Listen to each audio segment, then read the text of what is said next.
नमस्कार भैया लोग, आज के ब्लॉग में स्वागत बा। आज थोड़ा सा करिया दिखत है, कारण है कि धूप बहुत है, गर्मी बहुत है, सेटो वैसा है। तो चला, आज दिन में बहुत लंबा काम है, बहुत हमके सफ़र करे के है। गाजीपुर से लेके पता न कहाँ कहाँ तक जाएगा। तो चला, वीडियो में बनल रहा तो हम लोग के देखावल करब। दुकान में बैठ गल बाड़ी, देखा यानी कि आधार कार्ड निकाले के है। बड़ी समस्या है कि आधार कार्ड बहुत फेल रिजेक्ट हो जाता है। तो आज ट्राई करते हैं, देखिए इनका क्या पोजीशन है। कस्टमर, धूप बहुत तेज है। आज ऐसा इमरजेंसी काम आ गया है कि आज हमके दोपहरिया में रिलेशन में जाए के पड़ गया है।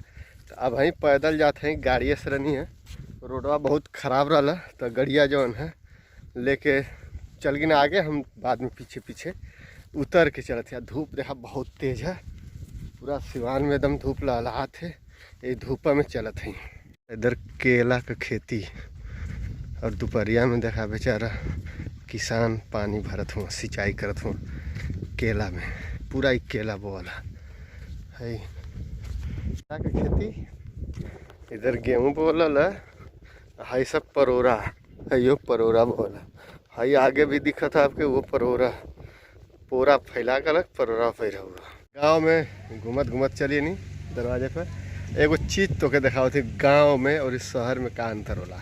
गांव का खड़ंजा यार, खेत किनारे कुल खड़ंजा उखड़ गए। कारण जानत हुआ काहे, इस शहर रहत ना तो ऐसा ना रह। शहर में एक हाथ और छोड़ के खड़ंजा रास्ता बना देना, और गांव के लोग होला का कि एक हाथ खड़ंजा में काट के अपन खेत बढ़ा देना।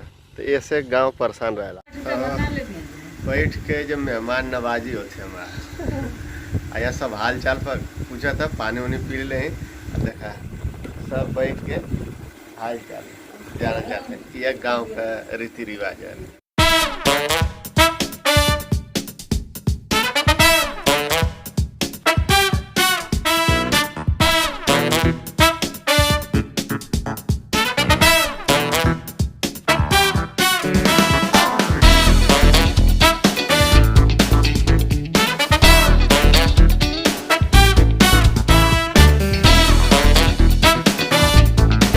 निमंत्रण में हमारा नहीं है, जब खाना वाना खा के एकदम चकाचक अस्थिर हो गई। नाश्ता पानी न्योता उता कुछ दे के अस्थिर होकर बैठा था। अब इंतजार है द्वार पूजा का। बारात जैसे आई द्वार पूजा का, थोड़ा भाई आरी पासे का संगी साथी के बारात रहे तो द्वार पूजा में रहल जरूरी हो रहा है। जब परिछावन हो जाला एक बाद घर जा जाला, तो बस इंतजार होते बारात नहीं लेती।